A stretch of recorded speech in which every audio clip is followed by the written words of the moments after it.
Hello, today's video is going to be about something you can do to try and improve your data. I didn't know where to start, so I figured the place I would normally start is to make sure that the data you're looking at is correct. And for most people it's not.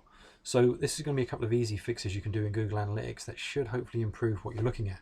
So the first thing, there's a lot of things we tend to do to fix Google Analytics, but one of the first things is the person who visits your site the most is probably going to be you or your web developer, and they're going to be on there a lot.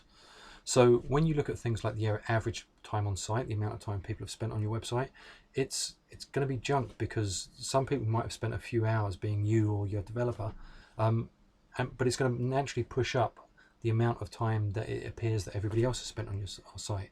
So what you really want to do is remove yourself or them from your data. There's a couple of easy ways to do that. First of all, if you use Chrome, in fact, let me do this. Cool. Right, first of all, if you use Chrome, there's an extension you can throw on. It's called Block Yourself from Analytics. You can just add it to Chrome, add extension, bang, it's on there, and it's now here. So if I go to We Are Beacon, I should be able to just block analytics on this site, and that will take me out of the flow, so I won't be on there anymore, which is really easy. There's another way you can do it. Is if you go into your analytics. So you go down to settings in the bottom left, and this will bring you through to your profile. You'll have your account, your property, and on the right you'll have your views. Now all we're going to do is we're going to put a filter out any traffic that's from your IP address. What I would always suggest though is if you're putting a filter in, always make sure it's on a fresh view or not on your original view. When you're filtering data, you're actually pulling out data at source. So if you get things wrong, you don't want to mess with your original data. So I would always just create another view. Call it Beacon Reporting or whatever you want to call it. Change your location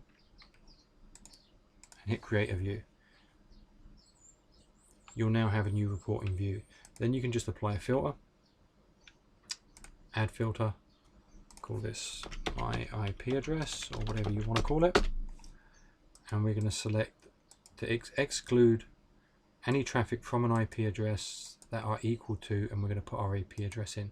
If you're unsure of what your IP address is, you can literally just type in what's my IP address to Google. And remember, this is for if you have a fixed IP address. We're going to copy that, paste that in, and hit save.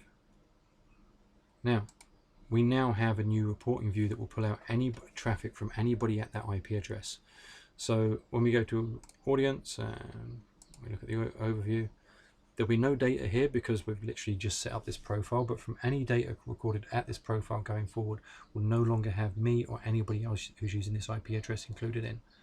So that's a really great way to just make your data that little bit clearer, so what you're seeing is actually, well, meaningful.